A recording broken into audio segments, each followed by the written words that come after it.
अब जब 2018 के मुकाबले वोटिंग परसेंटेज में गिरावट आई है 1% की, तो क्या कांग्रेस को इसका फायदा पहुंचने वाला है या बीजेपी को इसका फायदा पहुंचने वाला है? किसके मुद्दे ज्यादा इफेक्टिव रहे हैं, इसी पर आगे हम चर्चा करेंगे और आपको बताएंगे कि छत्तीसगढ़ में अब की बार किसकी सरकार, कौन किस पर पड़ा है भारी और किसकी जो पॉलिसीज है, किसके चुनावी वादे हैं वो जनता को लुभाने में कामयाब हो पाए हैं। देवेंद्र, छत्तीसगढ़ का ये चुनाव भ्रष्टाचार पर एन मोमेंट पर आकर घूमता हुआ नजर आया। छत्तीसगढ़ की जनता का मिजाज या मूड किसके लिए मुफीद साबित हो सकता है?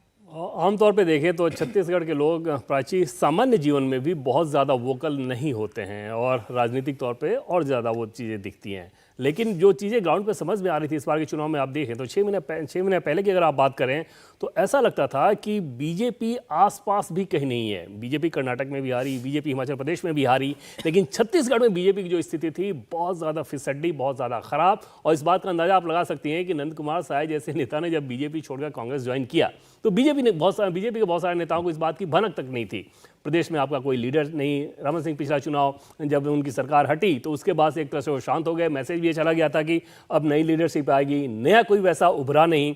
भूपेश बघेल दूसरी तरफ ऐसे थे जो कि बहुत स्मार्ट कम्युनिकेशन में विश्वास करते हैं और लगातार उन्होंने मैसेजिंग ये जारी रखी। और जैसा कि पहले आपने कहा कि छत्तीसगढ़िया सबसे बढ़िया ये जो मैसेज चलता है उससे उन्होंने अपने आप को जोड़ के रखा और उस छत्तीसगढ़ के स्वाभिमान को अपनी छवि के साथ उसे जोड़ दिया। दूसरी तरफ सांस्कृतिक उत्थान के लिए बहुत सारे कार्यक्रम किए तो वो नैरेटिव भी जो बीजेपी चलाती थी उसे भी उन्होंने लपक लिया।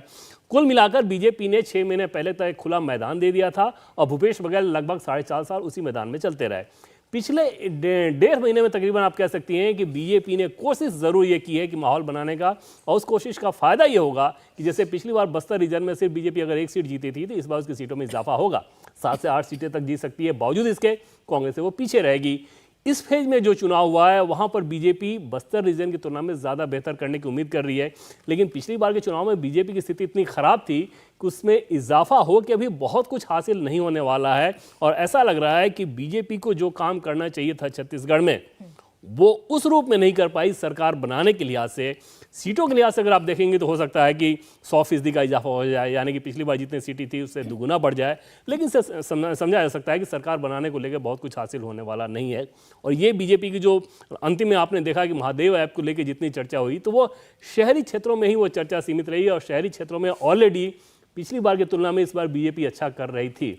तो कांग्रेस को इसका बहुत ज़्यादा नुकसान हो गया। छत्तीसगढ़ में ऐसा नज़र नहीं आया।